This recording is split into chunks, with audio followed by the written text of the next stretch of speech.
Can you hear me now? Hey, there we go. Sorry about that, folks. I was doing other things here and I forgot to turn my microphone on. Good morning. Welcome to the coffee run. I'm still monkeying around, by the way. I know that the screens to you probably look the same, but to me, this is driving me nuts where the lighting in my room is not good. I'm trying really hard. Like, I do a lot of things I think pretty good. I cannot figure lighting out. I cannot figure lighting out. The trouble is I've got, you see those black things behind me? My whole room is covered in those black things. So all the light doesn't bounce off of those at all, right? So normal lighting bounces off. I can't get the light. It comes off of there super dull. And some days, my window is right over here. You can't see it. Some days it's dark because it's Seattle and it's cloudy and rainy outside. And there's no ambient light coming in. So every day the lighting's different. I come in here every morning and I got to mess around with the lights and the settings to get it so I don't look like a ghost. So anyway, I'm sorry about that. Being a couple minutes late, but let's get into it. I don't have a whole lot to talk about today, really, other than the topic of the day. And I do want to cover some more of the Dice Dr. Dan mob strategy. So let's go ahead and jump into the presentation piece here. Whoops, not that, this one here. And let's just hit it really quick. I want you to, in chat, by the way, I'm going to give you another task. And again, I'm going to remind you, because this came up yesterday from Victor, I'm not a Karen when it comes to the PC comments. I want you to put PC : John, whatever. John is awesome, right? The reason why I want you to put PCs in front of the texts in the chat is because the chat scrolls on my screen super fast, right? I've got a thing where I can filter the chats. I can say, only show me chats that have a PC in front of them. So I can get rid of all your 150 other chats and just see the ones that you want me to read. That way I can find them, right? That's the only reason why I do it, so I can find them easier. Also today, I want you to do this, GG : smart or something, right? GG stands for great gambler, okay? Today's topic is gonna be ways that you can be a quote unquote great gambler, if there is such a thing as a great, I don't know that there is a such thing as a great gambler, but when you think of the words, that guy's a great gambler, or I wanna be a great gambler, what are the things that come to your mind when you think of that? So in the chat today, PCs, if you want me to read them, I'll filter that. GGs, if you want to talk about what you think it means to be a great gambler and want to get into that segment today, I'm going to highlight your comments and we'll talk through it. Okay, does that make sense? So that's the reason why I have you do this kind of things, is so that I can find the stuff easy. Because again, these things scroll by so fast for me and they're so small, it's hard. Okay, so there's that. The daily paycheck. Let's recap where we are. We are playing the mob right now, and we got to talk about the bet levels a little bit. I want to go to my table here when I talk about it with you about the bet levels on the mob. Now, if you're not watching this yet, this is like my favorite weeks are when we're doing the trial runs before we do a paycheck month, right? And I like to give a strategy a week of let's just hit on it for a week. Find the soft spots and try and tweak some of the stuff about it ahead of running it for the full month. Now, this is a strategy from Dice Dr. Dan called the mob. It's the method of betting. And I want to talk to you kind of about how this thing is supposed to work, what Dan's goals are for it, and what we've done so far with it. And I want to give you kind of the lay of the land in terms of the bet levels, okay? So why don't we go and to the table and talk through it. Dan's saying, by the way, it appears light over my head. The problem is I have that, Dan. I've got a light right in front of me. It's over here. This thing here is actually pointed at the wall behind or in front of me. So it's supposed to bounce off the wall. There's also an overhead light that I can turn off and make brighter. There's also a light back there on the table. They all bounce around and I can't get it right. And like some days I look orange, and some days I look like I'm washed out, and it's all the ambient light. I'm gonna have to hire somebody to come figure this shit out for me because I'm too dumb to get it done. Anyway, here we go. Let's go to the table, and let's look at this mob strategy from Dan. And I want you to kind of see, sort of get the light turned on there, and hopefully we'll get some better color on that table. Let's do a little bit of yellow to it, huh? What do you think? All right, let's do it. Let's go look at the mob strategy. And I want to talk through, again, the interesting math that makes it work. And I'm going to do it at the $600 level. Okay, we'll do it at a normal person's level, not what I'm doing in the garage, $600 in the rack. Okay, and again, we're going to divide our rack by 6. So $100. That's going to be your core inside bet level. I'm going to take 200 bucks out of the rack to make it all happen. So our core bet's going to be 100 bucks inside. So if I take this and make it greens, it'll be 110 in a minute inside. Your don't come bet is 3 times the smallest bet. So I'm going to take this for greens. Your don't come bet is 3 times your smallest bet. We're going to take that and get change for it and make our bets right, 110. You're going to have this plus 3 extra units in your rack. Now in the garage, with a $3,000 bankroll, this is $375. These are $125 and $150, and those are 3/4. It's all the same. It's just colors, right? Again, units, play with units, not with dollars, right? So here's the thing. We're going to catch a point. Let's just say it's a 5 for argument's sake. Let's say and here's the problem we've got, right? We're not catching the 4 or 10. And if the point's an inside point, we're missing out here. Now this morning what happened to me was this. I had a roller where we had this situation. I think it was here. It doesn't really matter where this don't come went. I rolled 10, 10, 4 and never got paid, right? Watched them go by. That sucked. I had another time where the don't come went to the 4, right? We moved our bet over and then we hit the 4, right? So I'm rolling 4 and we're missing it, right? And when you're in this situation where you move over, now I'm missing the 5, right? Like I have to cover the bet, but I'm missing one. I'm missing a target. So having 4 targets only, and really you've only got 3 targets because you're always covering the don't with, covering the don't with the place bet. You've really only got 3 producing targets, which I think is a flaw. I like the strategy in every other way except for this. You've only got really, if you think about it, 3 targets that are productive. So I think what we need to do is, and again, bet level for your table, grab the 4 and the 10, right? Even if it's, again, for 1 unit, needs a $5 table here to obviously pull it off. On the bigger numbers, the bigger bet sizes, you would do a big, or even take the 15 bucks and just get one of them, right? That I think is an important thing. I think maybe while you're in the don't, especially having the 4 and 10 placed while you're in the don't, maybe what you do is this, spread those 2 out while you're coming out of the don't come. And just have the 4 and 10 activated while you're coming out of the don't. And yeah, take the extra little bit of risk here while you're moving out of the don't, and then let it go where it's going to go, and then fix it up. So there's things we can do, but I think the strategy itself is pretty cool. And I want you to look at where we are, right? We're out here for 200 bucks, including this, okay? So we'll take this, and I want to re-explain the logic here. And there's 2, and we were fighting about 2 ways to play it, right? Way one, let's get a don't point. We're going to go to the 4, okay? Goes to the 4, slide the bet over, okay? In this situation right now, what can happen to you? Okay, again, I know we won there. We're going to ignore that. What can happen, right? We're out here for 185 total. If we roll a 4, right, it's going to pay 50 bucks and we're going to lose a quarter, right? So it'll be down $25 in that case. That's the worst possible case right there. The other worst possible case is you roll a 7. Okay, you roll a 7 here. You would lose 35 bucks. That pays that, and you're out 35. So you're either going to be down 35 bucks or a quarter on that second roll. Those are your 2 kind of danger positions, right? Are the come out of here and this first roll. But if anything else hits, let's just say we have a 9 that hits for 35 bucks. I'm going to take those nickels and make them, that's a green chip, okay? You have 50 bucks in the rack, okay? You got 110 out here. Whatever happens next is okay. Let's say we roll a 4 here, okay? You lose your 75, you win 50, okay? You put that back, you put your $75 back, right? And you're actually up $10 in that case. That's not terrible, right? Let's put it back again. Let's say that you're here and you roll a 7, okay? Well, those 3 bets pay that. You lose this money out here, fine. Back you go. You're right back where you were. You lost a little bit of money on that. I think I blew 10 bucks there. That first roll after you got your don't pass set, you have a little tiny bit of exposure out here. But then once that's set, let's get the bets reset. I'll show you this. This is the cool part about it. We'll put back where we were.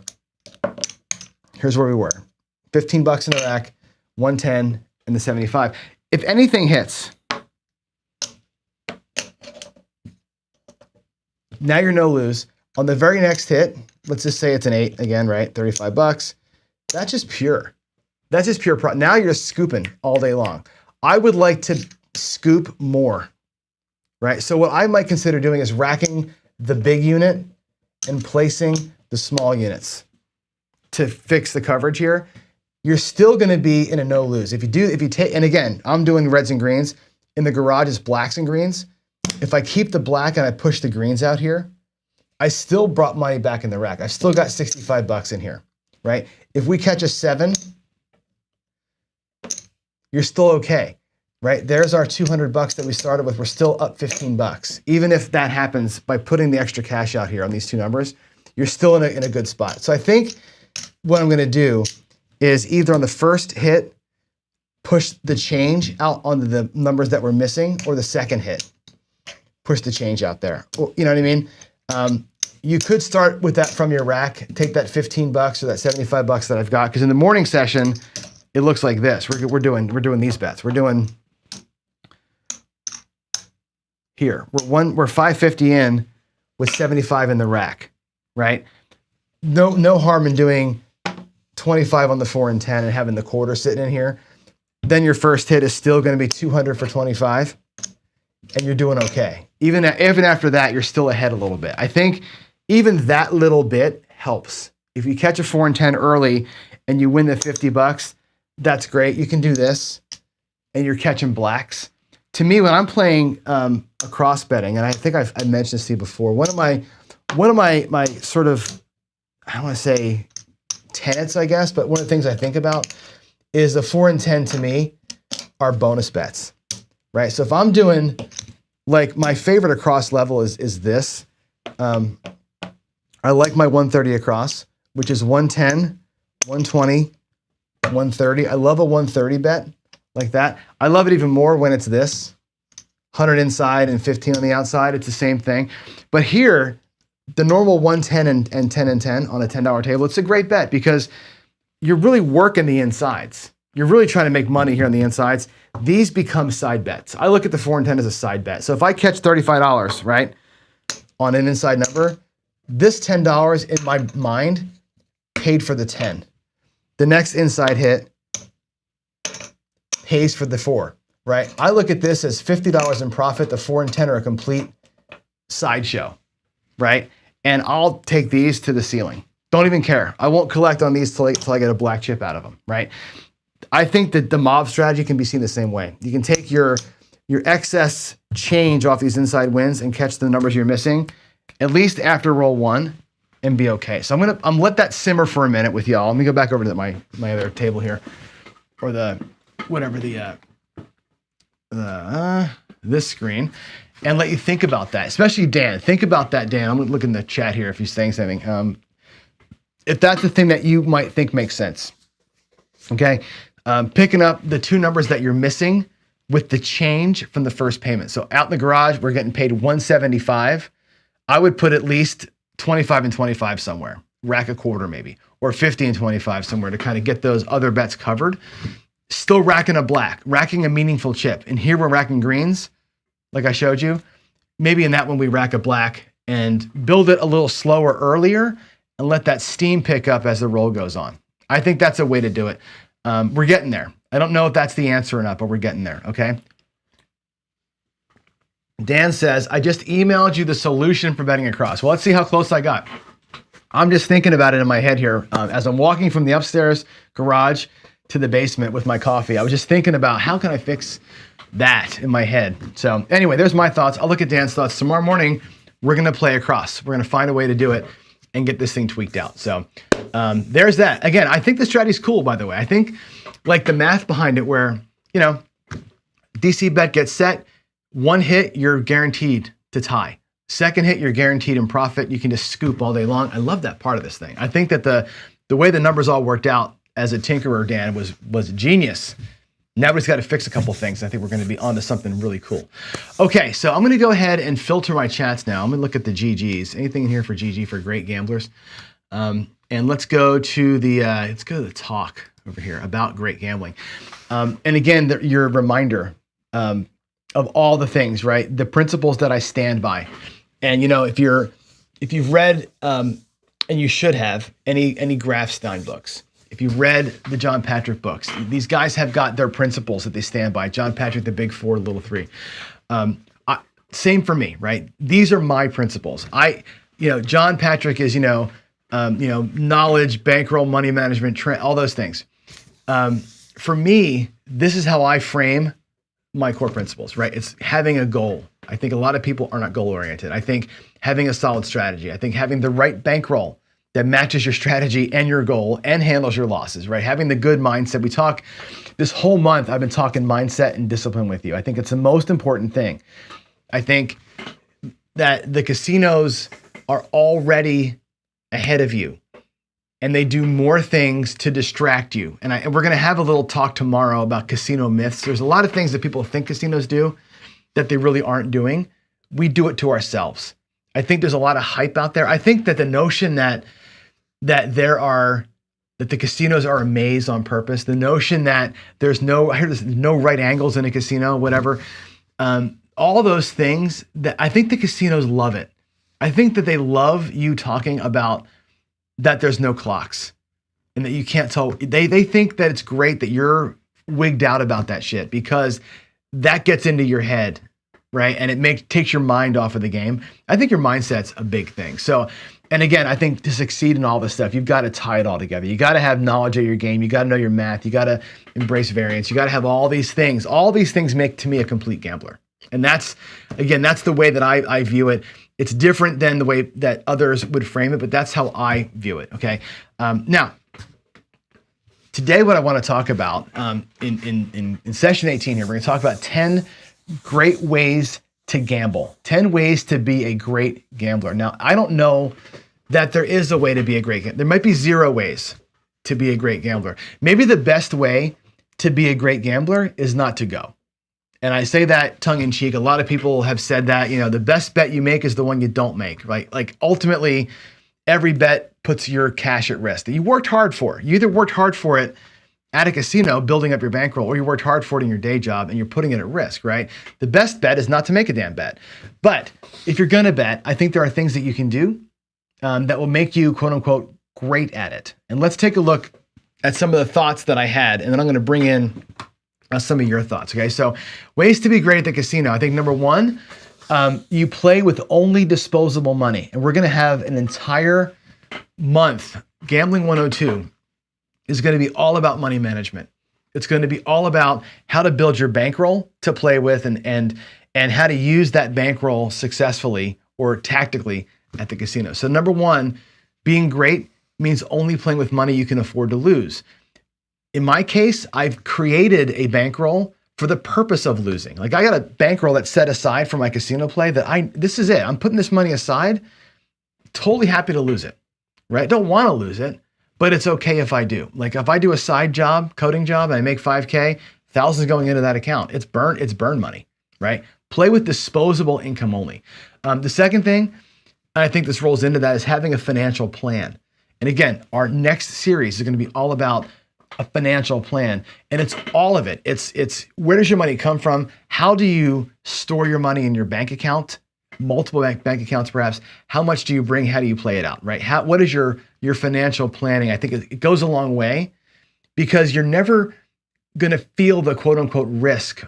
You're not going to sweat it so much when you know it's part of your plan. And part of your plan has got to include potential losses.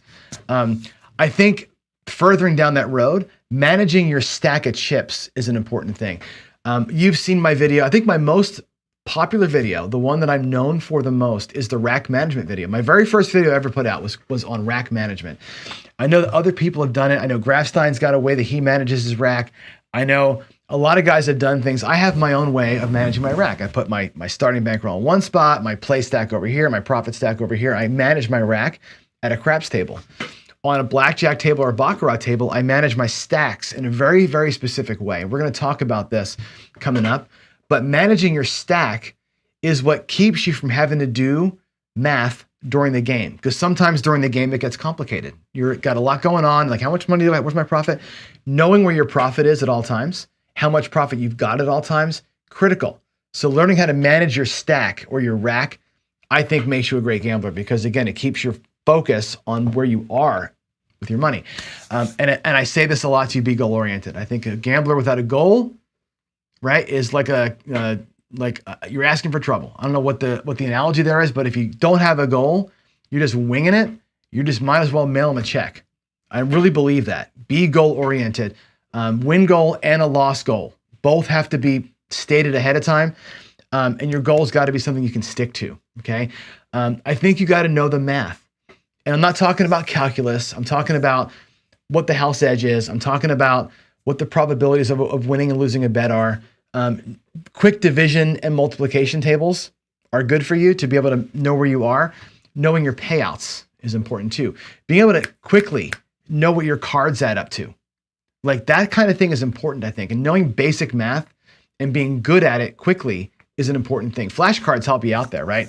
I think knowing your game is important. I think if you're going to play craps, you better know every single bet, what they pay, how they work, the game rhythm. If you're going to play blackjack, you better have that card memorized, the simple version and the advanced version. You better have, if you're going to count cards, right, you better know your bet leveling plan, right?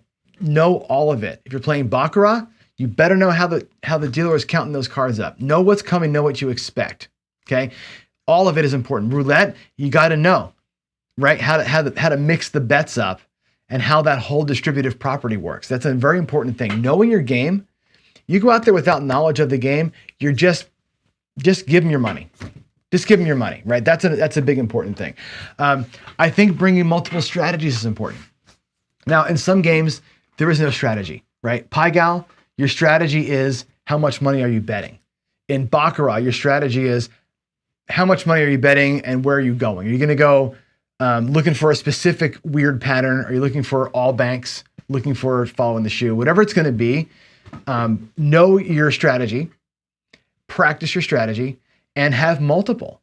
Like sometimes when you go follow the shoe in Baccarat, you're going to get destroyed. It's going to go chop, chop, chop, chop, chop. You're going to lose every bet, right? So your strategy could be, I'm going to follow the shoe, but I'm ready to go with a ladder in case it goes south so I can get my money back. I'm going to go follow the shoe until I lose 3. Then I'm just going to pick a side and stick with the side until it levels out. Know multiple ways to play your games. Play craps, pass line or dark side. Play craps with across bets or hopping bets. Play craps with multiple ways so you can switch when you feel like it's not going your way, right? Sometimes you catch a bad rhythm. In a game, having a thing to switch to catch the right jump, like I say, you're off by 1 sometimes. If you can fix an off by 1 error by just changing a strategy and saying, let me just jump into it here and change the rhythm for myself, that's important. But if you don't have any extra strategies that work for you, it's hard to do that. And I wouldn't bring 50 strategies. I have like 5 ways that I play. I literally have 5 ways that I typically play that I move between. I don't do a lot of advanced crazy stuff. I realize that the games are not that complicated. We make them overcomplicated. I have 5 simple things that I really kind of switch between. That's about it, right? Have them though. That's an important thing, is have your strategies ready to go so you can bump out. I think, and I've said this before, embracing variance is the key. You'll never see, and I'll use craps as an example, and roulette too, right? You can use both games. You'll never see a perfect 36 rolls. You'll never see a distribution of 36 rolls that's the exact right, 1, 2, 2 3s, 3, 4. You're not going to see the exact pyramid ever. In roulette, you're not going to see 37 or 38 rolls that exactly have 1 of each number come out. It just doesn't happen, right? When it doesn't happen, it's a variant, right? The expected thing is 1 on every number in roulette comes out of every 38 rolls. Because it doesn't happen, that means something had to repeat. Either a dozen repeated or a column repeated or red repeated. Whatever it's going to be, the variant that happens is real. On craps, it happens all the time. You hit 3 or 4 4s in a shooter, right? 4 4s before a 7 is a variant. Embrace that. Know that there's going to be variants and know how to bet them, right? Jump out of or bet low in a variant where it's not going your way. Jump into or bet harder in a variant that is going your way. I use the pass line as a good example. Minimum bet while you're losing. When you win, you stack it up. If you keep winning, you half press that pass line bet. You start embracing the good move. You bring more money back to your rack, right? That's a way to embrace it. You bet more when you're winning, less when you're losing. When you lose, back down to base, and you stay at base until it happens, right? Those are important little things to remember. Embracing variance is important because variance is the norm, variance is not out of the ordinary. It is the norm. You're always in a variant. And if you don't recognize that and bet it correctly, you're going to have a problem. And I think you can't predict the variant, but you can sure as hell be in it. People call it trend betting. Bet what's coming. That's what they're talking about, right? Bet what's coming because odds are something is going to come multiple times that shouldn't. And if you're on it early, you're on it early. That's a good thing, okay? The ninth thing is practice. I think Waylon's got a series of videos out right now, Waylon's Weight Craps, where he's pulled out his craps table like from his shoebox or from his closet. He's got this old thing that he made with chalk and stuff, right? It doesn't matter that you have built a practice table like I did. It doesn't matter that you didn't buy a casino blackjack or craps table for your home studio, right? You can buy a craps mat on Amazon for $60 and you can buy a set of dice for 10. Yahtzee dice are fine, doesn't matter, right? You can buy a blackjack layout and a deck of cards for cheap. Practice your game. Sit there with cards, honestly, and run hands and practice counting the hands, not card counting, just practice, 5, 4, 9.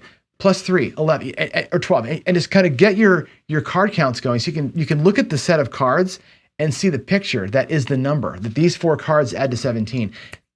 Practice that so you're a machine, right? Same thing with baccarat, same with roulette and craps.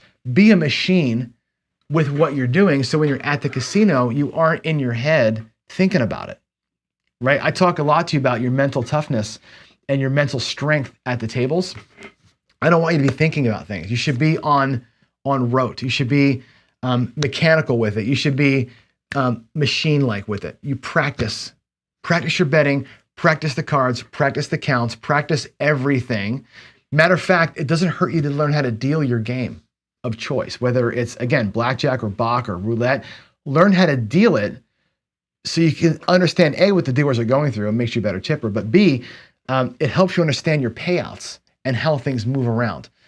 I can't stress practicing enough. Practice. If people don't talk about this, I made this channel initially so I could practice with you live. I think practice is where it's at in any endeavor. Practice. You got to be a machine so you can just go out there and execute, right? If you're a machine and you can execute, you can have more fun because you aren't spending brain cycles on what's happening. What's happening is just fluid for you. That's what I want to see, okay? And I think the last thing I say is be mentally tough. All this comes into that, right? Being mentally tough. Look, we talked about yesterday, not being quote unquote that guy, not being affected by that guy, being able to be focused and dialed in on what you're doing. Eliminate the music unless you're in the party mode and you're machine-like, you can enjoy the music. Otherwise, block that out. Block out the rude guy. Block out the loud lady at the end. Block it all out. Be mentally tough and focus on what you're doing. Okay. And again, if you've done everything else I've talked about, you're going to be in a situation, I think, where you don't have to think about being mentally tough. You just are. You don't got to think about your strategies working because they just happen because you've got them here. You're more mechanical with it. I think I want you there. If anything to highlight here, it's the practice piece. You practice. You set those goals, you manage your money well, you're going to be a great gambler, okay? And by great, I mean you're going to lose less than other people. That's what I mean by that. Being great means losing less than you win, or losing less than everybody else does. That's part of it, okay? Let's take a look. I'm going to look at the chats here. I asked you all earlier to put the letters GG in front of a chat, and let me share some of your thoughts on what it means to be a quote unquote great gambler. I'm going to go through some of those right now and see what you all had to say about this. So let me put my glasses on and I'm just going to go through here and to see what we have. So let's see. David P. pulls out the quote from Kenny Rogers, no one to hold him, no one to fold him. And to finish that, you got to finish it. No one to walk away, no one to run.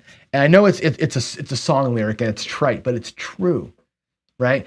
When you walk away, right? And he's talking about getting in a fight, obviously, but for us, when we walk away, right? When you're hitting that goal, you walk away, either positive or negative, no one to run. Sometimes I will run from a table when I'm not at my win goal or my loss limit. I'm just having a bad time.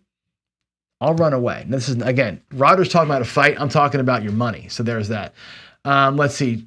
Victor Del Moro, again, didn't listen to me. He says, look up.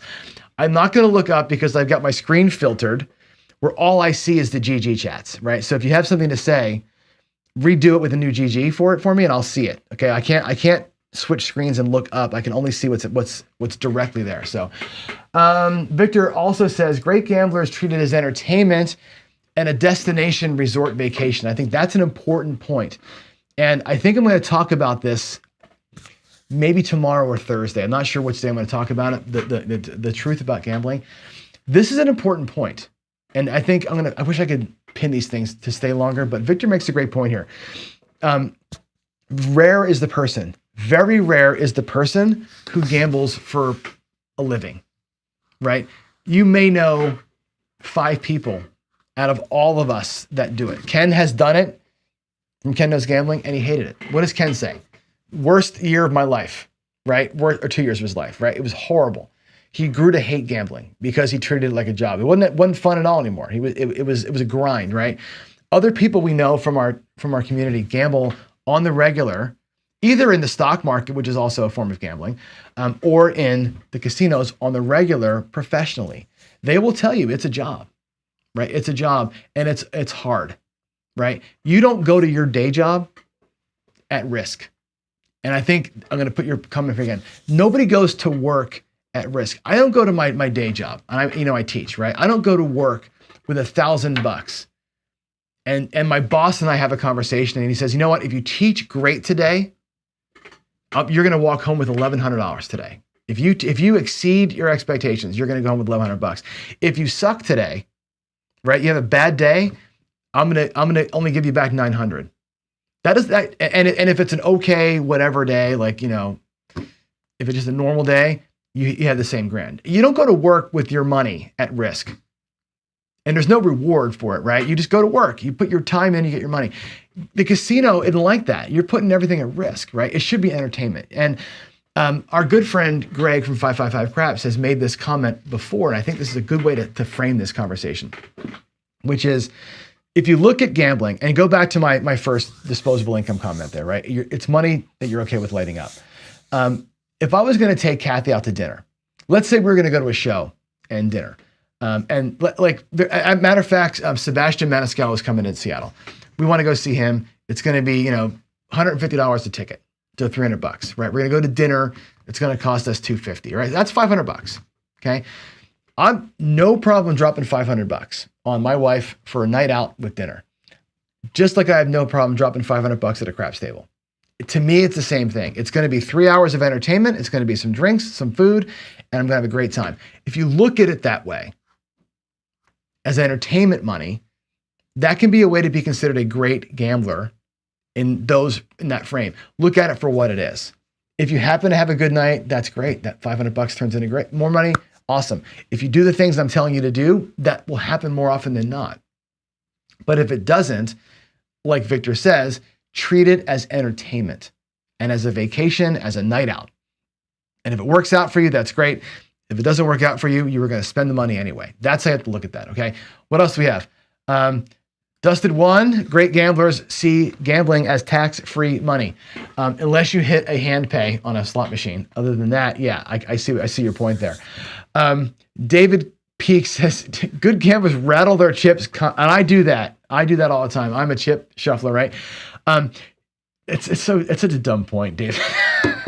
But if you can shuffle your chips like a pro, what does that say? That means you've lost a lot of money, right? People who do that, unless you're like me, I practice it at home. Yeah, and I here's me. I'll do it to you. I do this move too. I sit here and I just kind of rotate them in my fingers all day long. I just rotate them. I like the sound of that. I can't do the finger thing yet. I'm working on that. But yeah, a great gambler has spent way too much time at a table or way too many hours with their chips making them do things. That's kind of a funny point, but I get what you're saying. Louis, keep your betting simple. Keep it simple, stupid. A great gambler does not overcomplicate things, right? And again, it comes down to knowing the math. Some of these things can get a little too crazy, right? And I look at like, not that the squeeze play from CEG is a bad strategy, but it's 220 inside. You take a hit, you spread out, you take another hit, you regress down, and you got dealers doing crazy shit on every roll. They're doing something insane, right? Ryan from Mark the Point said dealers hate the skill 66, and they do, right? It's work for them to go press the bets up, pull the bets down, and it's a lot, right? Sometimes overcomplicating it is tough, and sometimes keeping it simple is better. I'll give you a good example. If you're going to go across, let's say you're going to bet, I don't know, whatever, 110 or 160 across, and you're going to take 2 hits and earn $70 and then regress down to 64 across, and you're going to go. Complicated move, a lot of money at risk versus just going 64 across and starting there and just going with a half press out of the gate or something. One is simple, one's more complex. One is lower risk, one is more risk. They both end you up in the same ultimate location. You're going to end up with money in your rack or not, right? Keeping it simple is very smart. I think looking at the roulette table, and our friend Jack Hayes from Jack Ace has a couple of great videos that he put out on what he calls the distributive property of roulette. And what that means is the way that the streets work and all that works in roulette, let's just say you bet a unit on a dozen. 1 unit pays 2 units, right? $10 pays 20. If you bet 12 individual numbers for 1 unit each, for $1 each, and one of them hits, you'd lose 11, you'd win 1, your net is the same $20.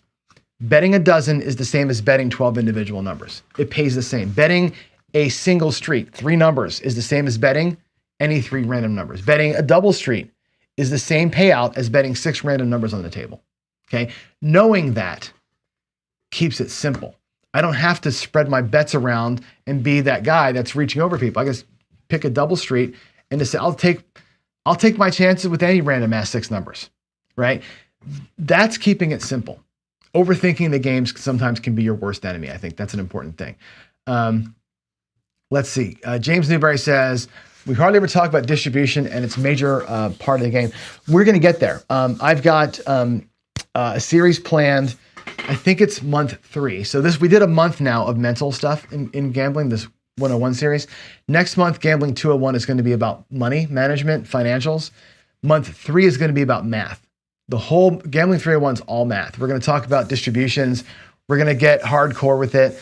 I will consult with my good friend JB, who may not be engaging with us as often anymore, which is sad to me. But he's such a wealth of knowledge when it comes to the calculations and we're going to get into the math. And I think that's going to help us out a lot. And yes, you're distributing with the distributive properties and distribution of roles and outcomes is a thing. Calculating odds and probabilities, knowing the difference between them. We're going to get all that. We're going to work a lot of math. We're going to work on quick math and cards. I'm going to sit here we're going to have a day where we just sit here and add cards up, right? And I'm going to practice in front of you, adding the cards, right? To get good at this stuff. This is how you get good at stuff, is practicing it. So we're going to work on all that stuff for sure. I don't see any more GG comments. So what else makes a great gambler? I'll let those. I'm going to filter now for PC comments, see if there's anything else that you want me to talk about. And let's see. Where one of the news? I got him in there. I will wear one. What happened last time though, Victor, was the one I wore actually had a what do you call it? Had a what's the word I'm looking for? Not a cut, but like a thread, and I got a cut from it. Let's see what else we have. James Never said the risk is 185, needs a lot of hits to replace it. It doesn't really. The way that we work this, and you're talking again about the other strategies. Let me go back a couple screens here. Let's go back to, whoa, that was weird. Let's go back here. Newberry's talking about the mob strategy. The risk is 185, but remember, the first bet out of the DC is $75 to the don't, right? So that first win, that first risk is already cut in half. You cut it down by the $75 you have up on the don't pass or the don't come. So it's already half, not quite half, but it's a reduced level of risk on that first shot. Also, the first hit guarantees you to be a tie. So it's only really the math on that thing is actually pretty cool. One hit is a tie. Normally, when you bet across, one hit, you've got a long way to go. This one, you don't need a lot of hits to replace. It's not that bad. MSP says, don't give in to the FOMO. I know. It's not so much fear of missing out. Maybe it is. It's more about wasted rolls. And I don't like a wasted roll. To me, if I'm sitting there and I have money on the inside and I'm wasting rolls elsewhere, that's just opportunity lost to me. So it's not so much FOMO. It's a waste. And I don't want to waste rolls because rolls that aren't sevens are hard enough to come by. I'd like to get paid on all of them. I hope that makes sense.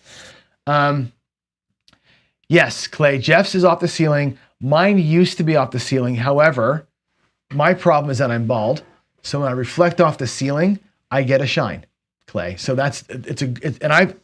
my table light is off the ceiling. In the garage, my lights are off the ceiling because they reflect down to the table. My table lights here that would be on me, when it goes up top, it makes my head shines, right? So that's why Victor's saying wear a newsboy hat. If I wore a hat, it wouldn't be a big deal, right? But I don't. There you go. Let's see. What else do we have here? Work sucks. Don't turn a fun thing into work. 100%, right? We don't want to make gambling work. I love gambling, right? I love the action of it. I love the excitement of it. To me, it's more about the I got one over on you kind of thing. Here's another one. This is a little insight into my life. Not that it's a gamble, but one of my favorite moments in life is when I return a rental car, which I know sounds stupid, but when I return a rental car, even though I have insurance, like I have my own car insurance plus, my credit card, when I tell the guy at the counter, no, I don't want your insurance, and then I rent a car for a week and I bring it back without any scratches on it, I celebrate inside. I'm like, like I pulled the wool over their eyes and I got it, whatever. That's not gambling, but I get that same feeling whenever I walk out of a casino with money. Like I did it anyway. You told me it couldn't happen.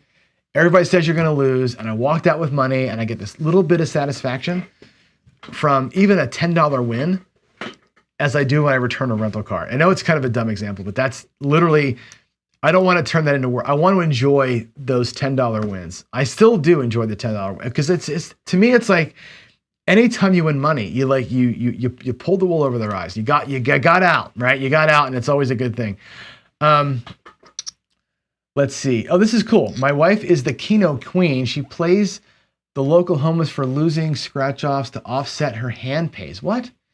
Pays the local homeless for losing scratch-offs. Oh, I see what you're saying. That's okay. That's interesting. Okay, so as a write-off, you mean? That's interesting. That's a shame, though. Don't even let me start talking about homeless people with scratch-off tickets. That just makes me sad. Waylon says, y'all want to see a great strat? Check out Scott from Paradise. Yeah, Scott from Paradise Craps has been rolling the Baccarat strategy. He's 26-2. The Baccarat line is great. Here's the problem with it. And I will tell you the problem. The only problem I have with it is if you're going to play that paycheck style, you have got to do it. And hear my words, everybody. Hear my words. Waylon, you can yell at me if you want to. Call me an asshole. Right, just type it in, John. I want you to type Waylon. Type in the chat, John. You're an asshole. Don't press enter yet, but you can say it. I should be on the questions and answer screen, by the way. Here's why you're going to say that, Waylon, because I think the Baccarat line strategy only makes sense to me if you're playing with black chips. And I know that goes against what I talk about, right? Play within your bankroll.